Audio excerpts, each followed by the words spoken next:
എനിക്ക് തോന്നുന്നത് എല്ലാത്തിനും കാരണം ഈ കല്ലാണെന്ന്.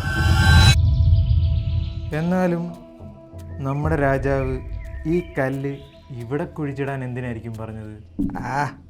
ആർക്കറിയാം. ഈ കല്ല് വിറ്റ് ആ കാശ് ജനങ്ങൾക്ക് കൊടുക്കുന്നതിന് പകരം വെറുതെ കുഴിച്ചിടുന്നു. നമുക്കൊരു കാര്യം ചെയ്താലോ? ഇതുമായി കടന്നു കളഞ്ഞാലോ? എന്തിന്?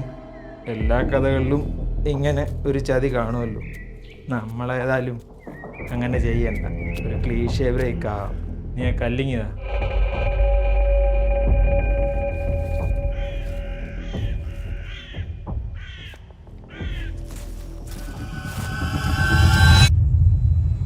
ഈ കല്ല് അതെവിടെയായാലും ഏത് കാലഘട്ടത്തിലായാലും ആരുടെ കയ്യിലായാലും എനിക്കത് വേണം. നീ ഏത് കാലഘട്ടത്തിലും ഏത് ലോകത്ത് വേണമെങ്കിലും പൊക്കോ, പക്ഷെ തിരിച്ചു വരുമ്പോൾ ഈ കല്ല് നിന്റെ കയ്യിലുണ്ടാവണം.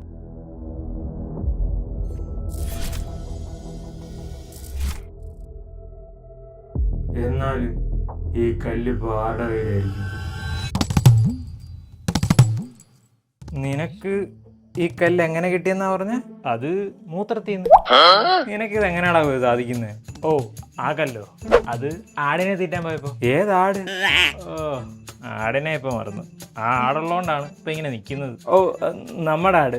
അതിനെ തീറ്റിക്കാൻ കൊണ്ടുപോയപ്പോ നമ്മുടെ ആടിനെ തീറ്റാൻ കണ്ടെത്തി പോയപ്പോ അവിടെ എന്തോ ഒരു സാധനം തിളങ്ങുന്നുണ്ട്. ഞാൻ ആദ്യം വിചാരിച്ച് വല്ല പാമ്പുമായിരിക്കും. പിന്നെ അടുത്ത് ചെന്ന് എടുത്തു നോക്കിയപ്പോഴാ കല്ലാണെന്ന് മനസ്സിലായത്. ആ കല്ലാണ് ഈ കല്ല്.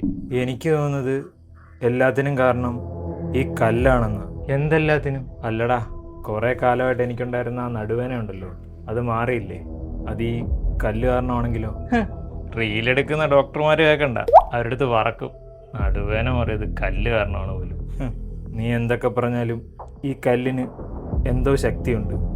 ഇതന്വേഷിച്ച് ആരൊക്കെയോ വരുന്നുണ്ടെന്ന് എനിക്ക് തോന്നുന്നു. ആരന്വേഷിച്ച് വരുമെന്ന്?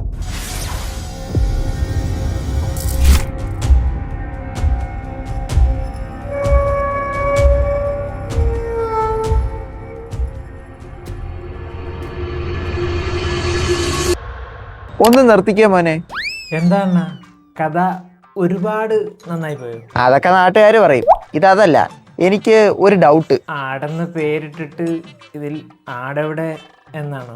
അത് ചോദിച്ചിട്ട് കാര്യമില്ലെന്ന് എനിക്ക് അറിയാമല്ലോ. എന്നാ ചോദിക്കണ. അല്ല, ഇതെങ്ങനെ കൺക്ലൂഡ് ചെയ്യണമെന്ന് അറിയാത്തതുകൊണ്ടാണോ ലാസ്റ്റ് ടു ബി കണ്ടിന്യൂഡ് പറഞ്ഞ് നിർത്തിയേക്കുന്നത്? അയ്യോ, ഒരിക്കലും ഇല്ല. ഇതിന്റെ മെയിൻ കഥ തന്നെ സെക്കൻഡ് പാർട്ടില്ല, അതുകൊണ്ടാ.